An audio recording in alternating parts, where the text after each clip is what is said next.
September 2nd, 1967. Route 19, Central Highlands, South Vietnam. Specialist Sammy Say gripped the steering wheel of his deuce-and-a-half cargo truck. The convoy rolled through terrain the drivers called Ambush Alley.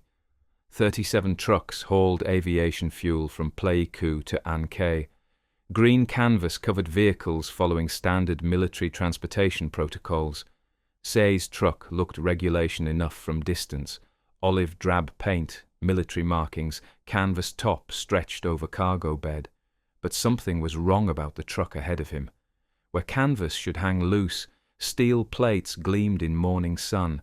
Sandbags lined the bed edges. Twin M60 machine gun barrels protruded from what should have been empty cargo space. The lead vehicle hit a mine at about 0730 hours, and the world exploded into coordinated chaos. AK-47 fire erupted from tree lines on both sides. RPGs streaked across the kill zone trailing smoke. Hand grenades rained down from elevated positions. Say watched the modified truck ahead open fire with weapons no cargo hauler was authorized to carry. Twin M60s hammering positions that would have destroyed an unprotected convoy within seconds. 31 trucks were disabled within 10 minutes. 7 drivers died. But the improvised gun truck kept firing, its homemade armor absorbing rounds that should have shredded through canvas and killed everyone inside.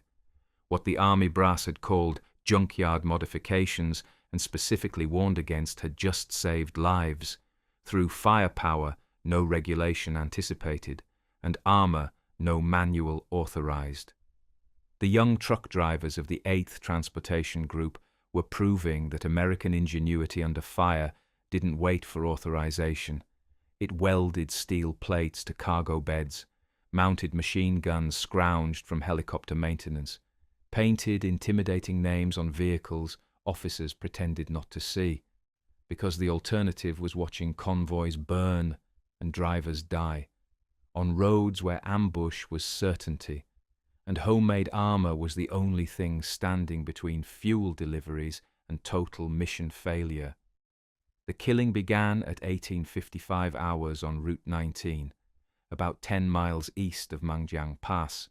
39 empty trucks from the 8th Transportation Group were returning from Pleiku to Quy Nhon. After delivering fuel and ammunition to the 1st Cavalry Division, a 5,000-gallon fuel tanker struggled to maintain convoy speed and fell behind, splitting the column into 2 sections, separated by 500 meters. The convoy commander understood the danger immediately. Only 2 M151 jeeps armed with M60 machine guns provided security, and the divided convoy meant neither section could support the other if attacked. The lead jeep rounded a curve, and a 57mm recoilless rifle round struck it directly, killing 1 soldier instantly and wounding 2 others. Within seconds, about 50 North Vietnamese Army regulars opened fire. From concealed positions in the tree line on the south side of the highway, 29 trucks were caught in a 700-meter kill zone. The enemy had positioned weapons to create overlapping fields of fire that covered the entire ambush area. 57mm rockets slammed into the 2nd, 3rd, and 4th trucks, disabling them before drivers could react. Command detonated mines exploded beneath vehicles. AK-47 fire raked canvas-covered cargo beds. Simultaneously, gunners at the rear of the convoy scored direct hit on the 5,000-gallon fuel tanker that had fallen behind. The tanker erupted, but miraculously didn't explode, fuel streaming across pavement as the driver bailed out, seconds before fire consumed the cab. The vulnerability of Standard Transportation Corps operations was absolute. Cargo trucks spread across miles of road with minimal security couldn't defend themselves or maneuver effectively when ambushed. Canvas tops provided no protection against small arms fire. Drivers carried M16 rifles but couldn't effectively return fire while controlling vehicles on narrow mountain roads. The few Jeep-mounted M60s couldn't suppress 50 enemy positions simultaneously. Transportation doctrine assumed convoy speed and escort would deter ambush. The North Vietnamese proved that assumption fatal by concentrating forces at choke points where convoys slowed to navigate terrain. Some drivers survived through desperate improvisation and sheer luck, those who could accelerated through the kill zone, weaving around disabled vehicles while rounds impacted around them. Others bailed from trucks and returned fire from ditches. One driver used his cargo truck to shield other vehicles, deliberately blocking the road while firing his M16 at muzzle flashes in the tree line. A company from the 1st Cavalry Division stationed less than a mile away loaded into helicopters within minutes and flew toward the ambush site. But 15 minutes elapsed before they arrived, and by then, the engagement had ended. The North Vietnamese faded into jungle as helicopter gunships raked the tree line with machine gun fire. The butcher's bill was devastating and undeniable. 17 drivers killed, 17 wounded, 30 vehicles damaged or destroyed.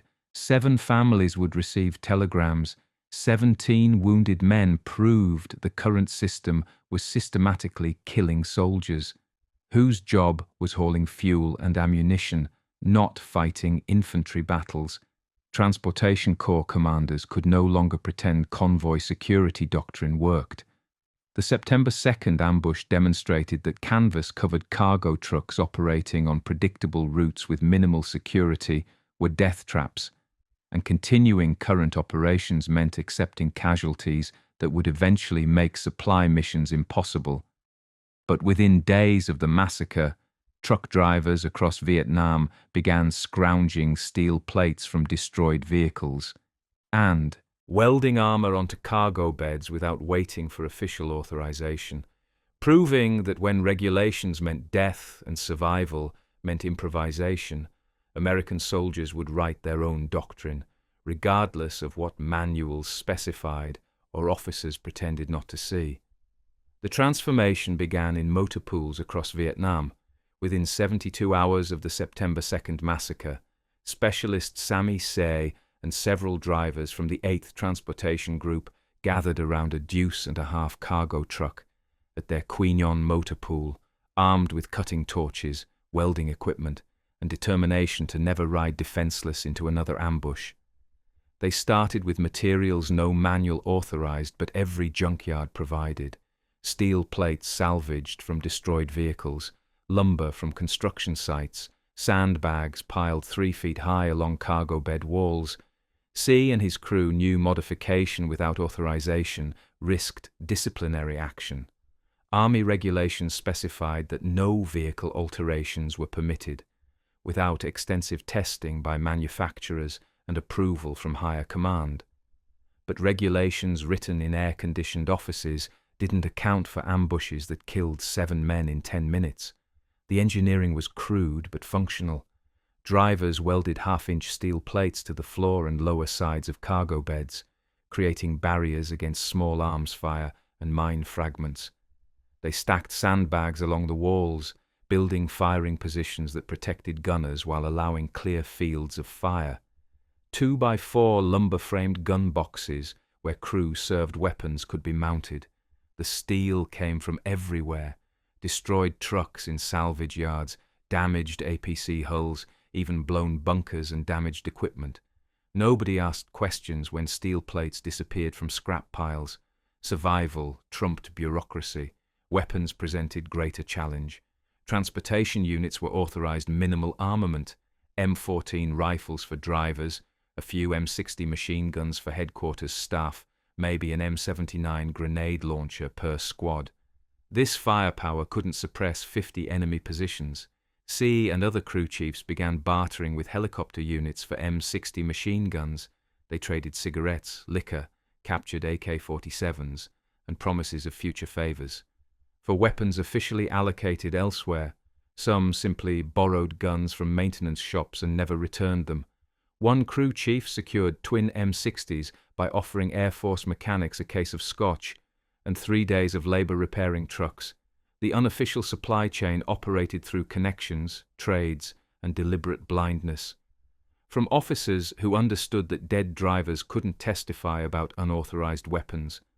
The first modified trucks rolled out on convoy missions in late September 1967. Instead of defenseless canvas-covered cargo haulers, gun trucks bristled with visible firepower, twin M60s mounted in elevated gun boxes, crews wearing flak jackets and helmets, steel plates gleaming where canvas should hang. The psychological impact was immediate. Viet Cong scouts who previously targeted isolated trucks now observed convoys protected by armored vehicles. Carrying concentrated firepower, several planned ambushes were aborted when scouts reported gun trucks in convoys. The improvised armor worked not just by stopping bullets, but by deterring attacks through visible strength. But the modifications created problems no field manual addressed. Sandbags became waterlogged in monsoon rains, adding tons of weight that buckled suspension systems. Deuce-and-a-half trucks designed to carry 5,000 pounds sagged under loads exceeding 8,000. Engines overheated from extra weight. Steering became dangerously unresponsive. Brake systems failed. Several modified trucks broke down on convoy runs, becoming liabilities rather than assets. The added weight also reduced fuel efficiency and created maintenance nightmares for mechanics trying to keep overloaded vehicles operational. Army brass faced difficult decision. The gun trucks violated regulations, created maintenance problems, and represented soldiers taking matters into their own hands without authorization. Yet they demonstrably reduced casualties and improved convoy security. Officers at battalion and brigade level pretended not to notice. As modifications spread across transportation units, some quietly approved steel shipments to motor pools. Others redirected M60 machine guns to transportation companies without explaining why. The unofficial policy became, if it works and saves lives, we didn't see it being built. By October 1968, factory-made hardening kits arrived at transportation units across Vietnam, transforming improvised field modifications into semi-official doctrine. The Army had reluctantly acknowledged what drivers proved through blood and salvaged steel. Gun trucks worked. Engineers at Fort Eustis designed standardized steel gun boxes, with double walls separated by 18 inches of space, creating barriers that could withstand RPG impacts through spall protection. The kits arrived in crates marked with technical specifications. That legitimized what months earlier had been unauthorized modifications subject to disciplinary action. The evolution required abandoning deuce-and-a-half trucks for heavier platforms. M39 and M54 5-ton 6x6 cargo trucks became the standard base vehicle, their more powerful engines and reinforced chassis capable of handling armor weight. That had crippled lighter trucks. The standardized gunbox design bolted to the outside of truck beds initially, then evolved into double wall construction with inner and outer steel plates. Some units mounted M113 armored personnel carrier hulls directly onto truck beds, when steel shortages prevented gunbox construction. The final evolution positioned steel walls inside truck beds rather than outside.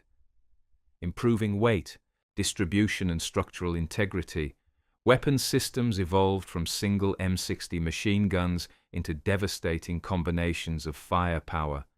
Twin-mounted M60s became standard, but crews who could acquire them mounted M2 Browning 50-caliber heavy machine guns.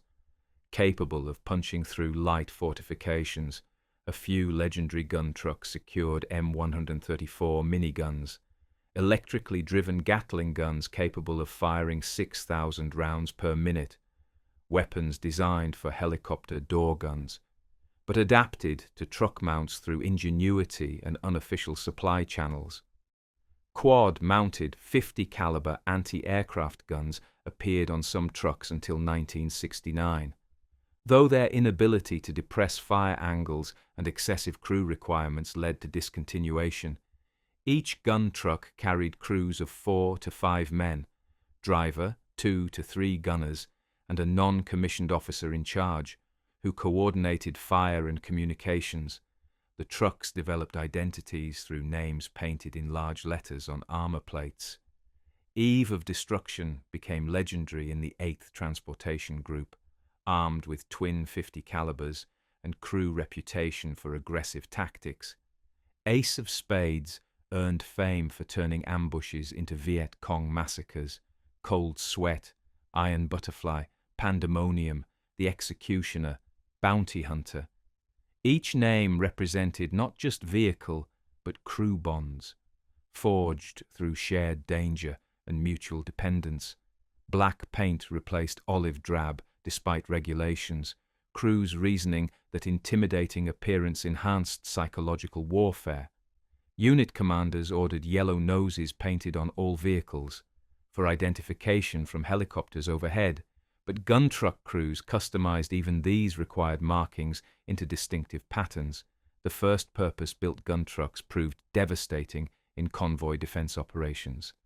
On November 24, 1967, gun trucks engaged Viet Cong ambush forces on Route 19 and inflicted 41 confirmed kills while forcing withdrawal, despite losing 6 cargo trucks and 4 gun trucks damaged. The engagement demonstrated that gun trucks transformed convoy ambushes from one-sided massacres into costly engagements the enemy couldn't sustain. Viet Cong scouts began reporting gun truck presence to commanders planning ambushes, and several planned attacks were cancelled when intelligence indicated hardened convoys with multiple gun trucks, but improved armor and firepower meant the enemy adapted tactics, rather than abandoning convoy attacks. Instead of small unit harassment, Viet Cong concentrated forces at optimal ambush sites, where terrain channeled convoys through kill zones before gun trucks could respond effectively. They employed larger mine placements capable of destroying 5-ton trucks despite armor. RPG teams positioned to target gun trucks first, understanding that eliminating the hardened vehicles restored advantage. The arms race between convoy protection and ambush tactics continued, escalating, proving that while gun trucks dramatically improved survival odds, they couldn't eliminate the fundamental vulnerability of supply convoys operating on predictable routes through hostile territory, controlled by enemy forces who chose when and where to engage. Transportation Corps commanders understood by early 1968 that gun trucks alone couldn't solve convoy security. Doctrine required complete overhaul. Colonel Joe O. Bellino, who assumed command of the 8th Transportation Group in October 1967, championed systematic approach to hardened convoy operations rather than relying on individual improvisation. The challenge was institutional. Transportation units trained soldiers to drive trucks and maintain vehicles, not to fight coordinated defensive battles against prepared ambushes. Converting convoy operations into combat missions required new training, command structures, and tactical procedures. That challenged decades of Transportation Corps doctrine.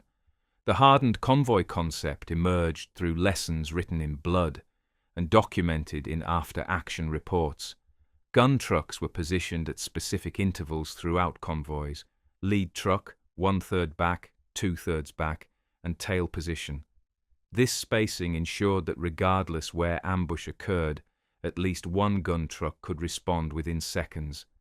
Radio communication became mandatory, with gun truck commanders maintaining constant contact, and convoy commanders positioned in hardened vehicles near convoy center. Pre-planned responses to ambush replaced panicked reactions. Gun trucks moved toward contact, while cargo trucks accelerated through kill zones. Wounded vehicles were pushed aside rather than blocking roads.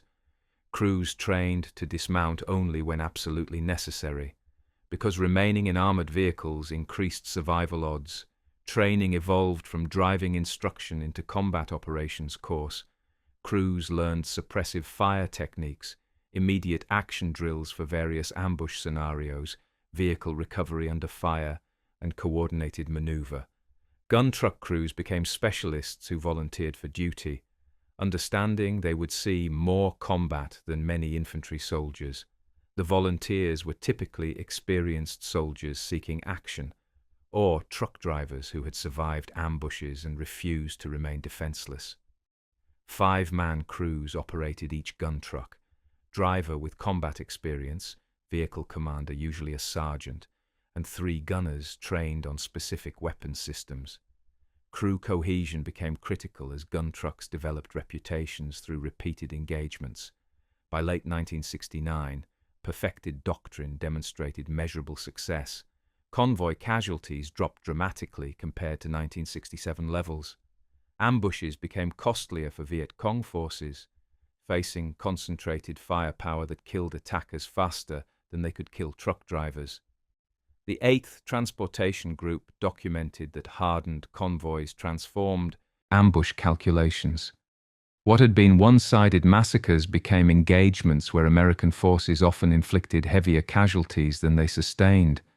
Intelligence reports indicated Viet Cong commanders hesitated to attack convoys with multiple gun trucks, seeking softer targets elsewhere.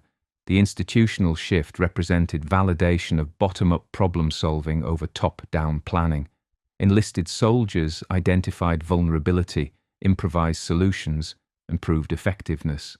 Before Army leadership acknowledged the program officially, this pattern contradicted military culture that emphasized following established doctrine and waiting for authorized equipment. Yet the gun truck program succeeded precisely because soldiers refused to die, while bureaucracy debated solutions.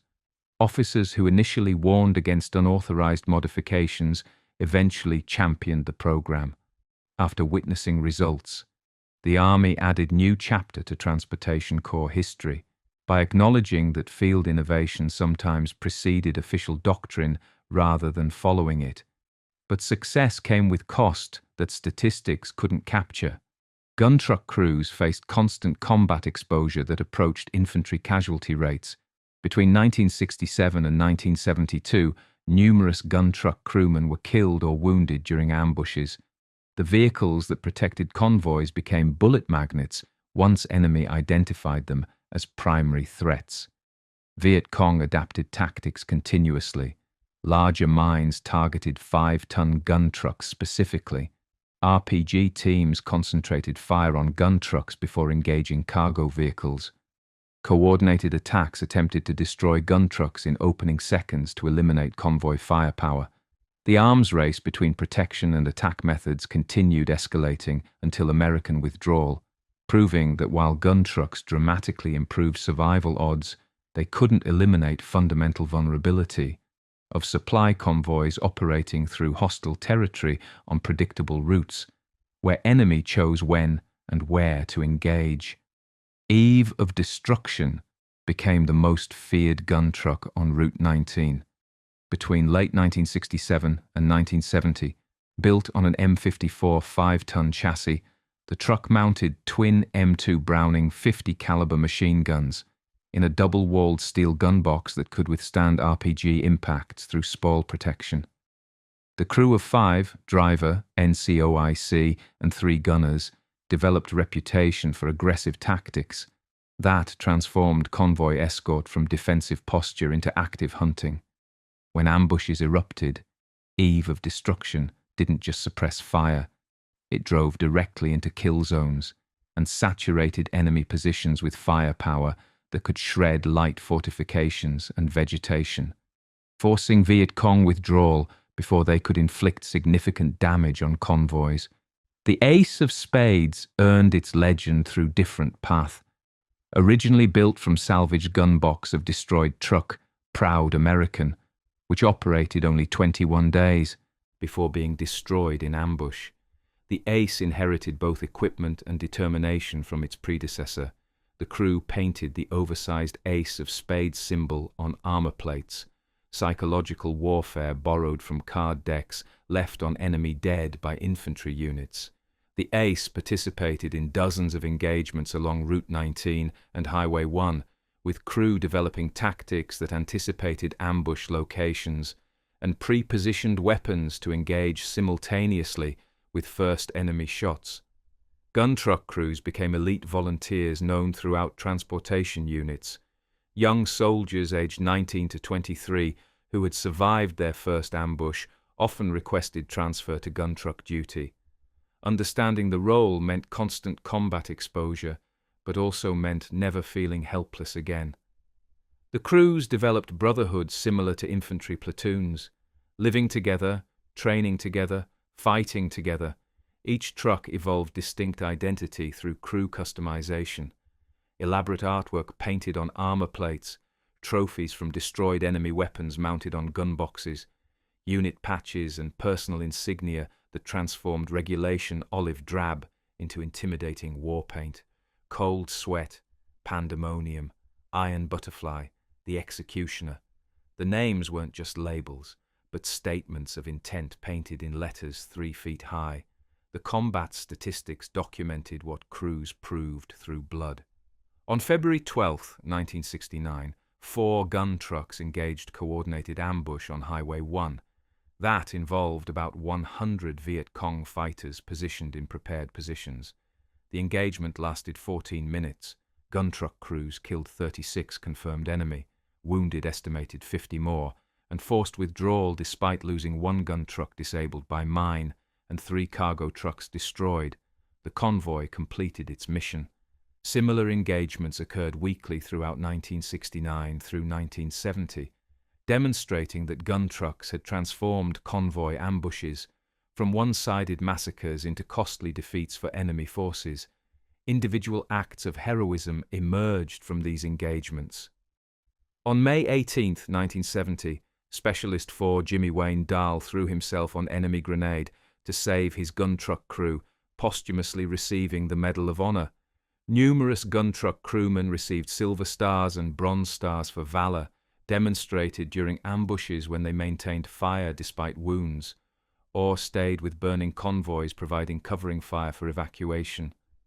The young soldiers who volunteered for gun truck duty became hardened combat veterans through exposure that matched infantry units, developing skills and courage forged through repeated brushes with death. But the statistics couldn't hide cost. Between 1967 and 1972, gun truck crews sustained casualty rates approaching infantry levels. The armor that protected them also identified them as priority targets. Viet Cong learned to concentrate initial fire on gun trucks, attempting to destroy them in opening seconds before they could respond.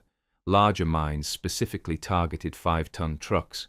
Coordinated RPG teams aimed for weak points in armor. Several gun trucks were destroyed despite protection.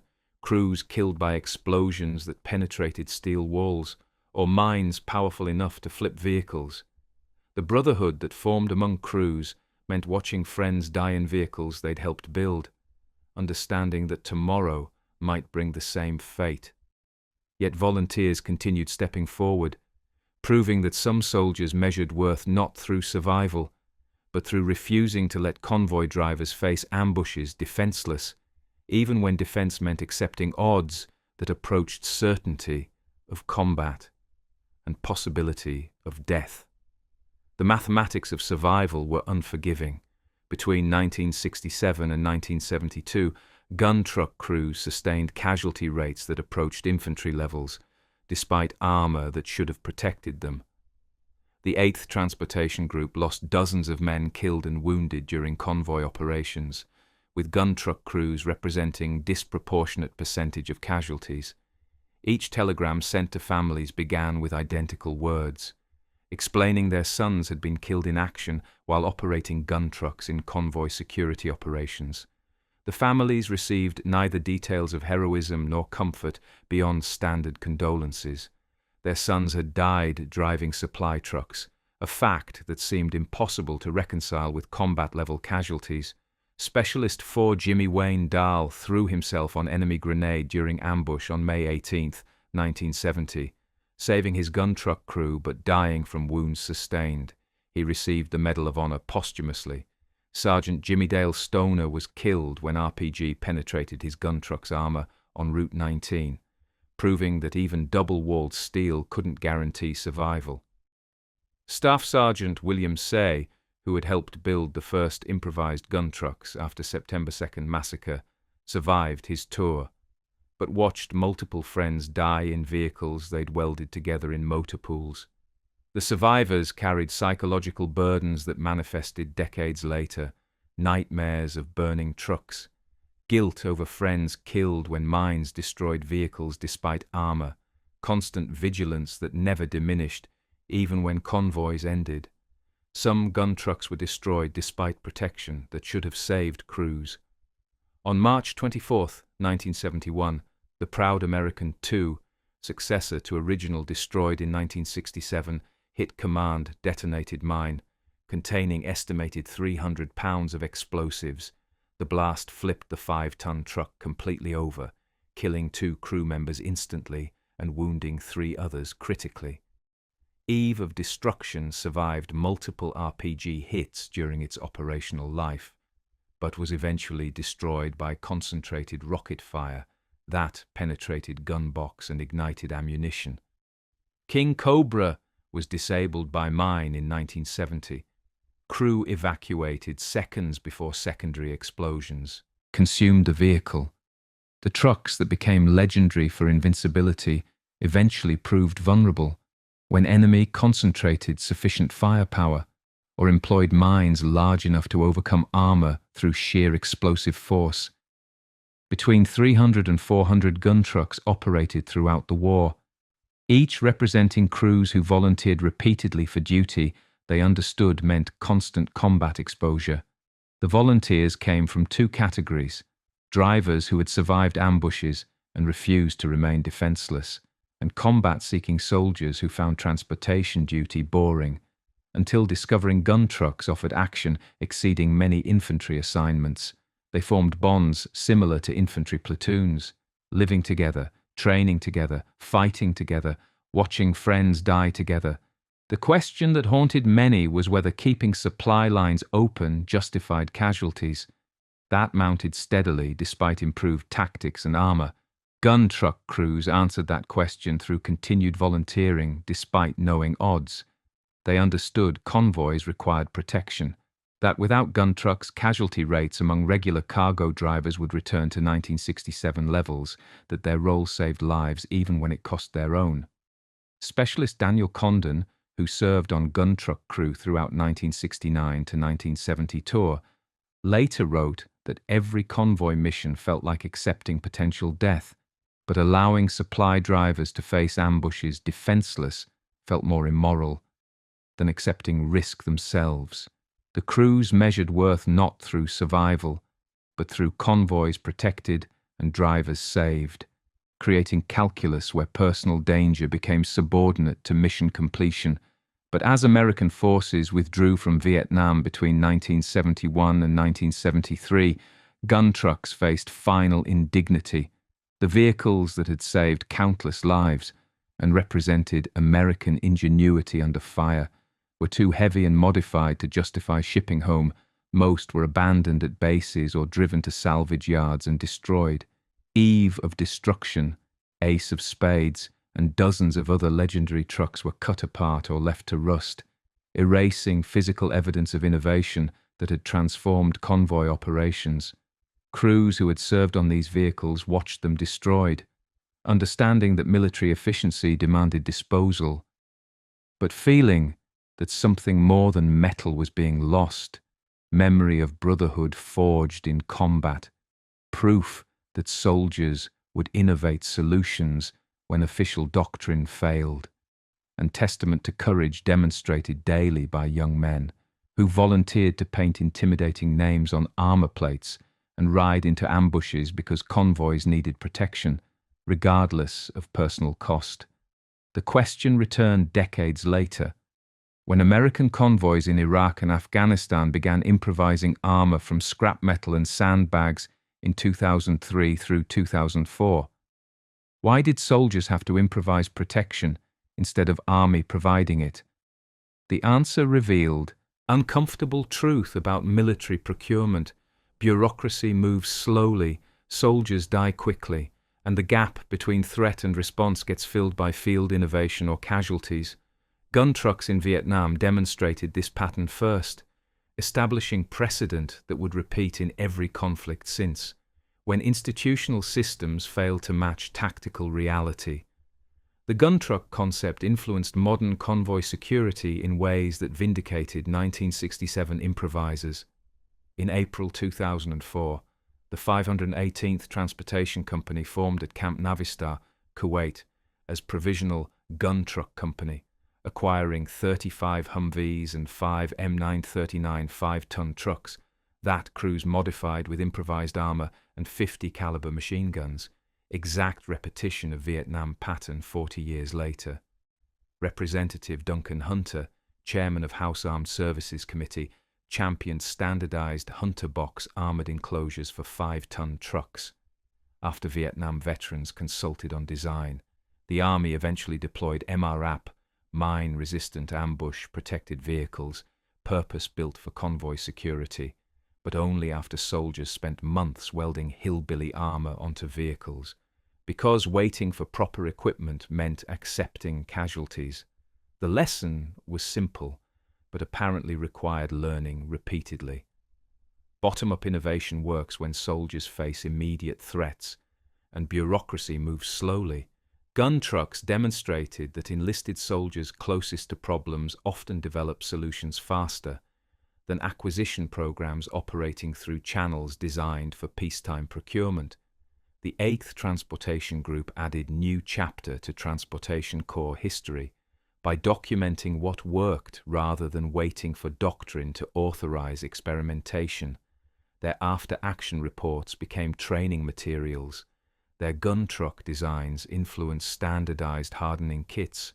Their tactical employment doctrine, positioning gun trucks at specific intervals, coordinated response to ambush, dedicated weapons platforms rather than self-defense systems on cargo trucks, remained valid through end of American logistical operations in Vietnam, and reappeared nearly unchanged in Iraq convoy security operations. Gun trucks symbolized American military culture at its finest.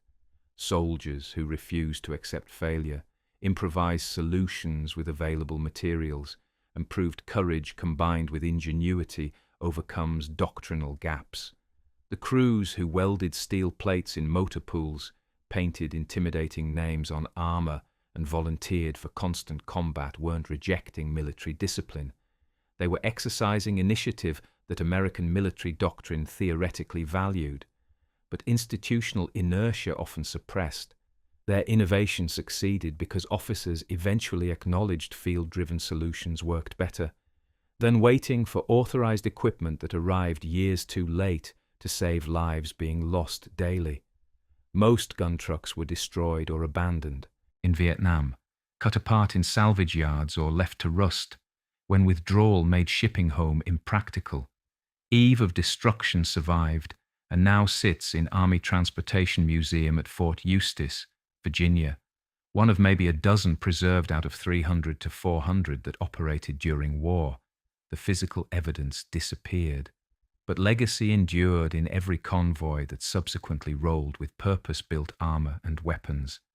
Modern convoy security doctrine traces lineage directly to September 1967 motor pools, where truck drivers decided survival trumped regulations, and welded steel plates onto cargo beds without permission.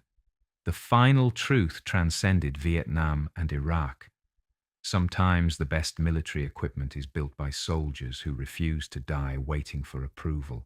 Gun trucks proved that courage alone couldn't protect convoys, but courage combined with improvisation could transform vulnerable supply lines into defended routes where ambush became costly rather than one-sided.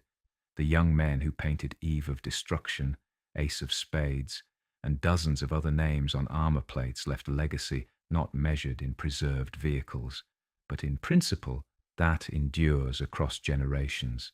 When official systems fail and lives hang in balance, American soldiers will innovate solutions with whatever materials exist, mount whatever weapons they can acquire, and prove that ingenuity under fire writes better doctrine than peacetime planning ever conceived.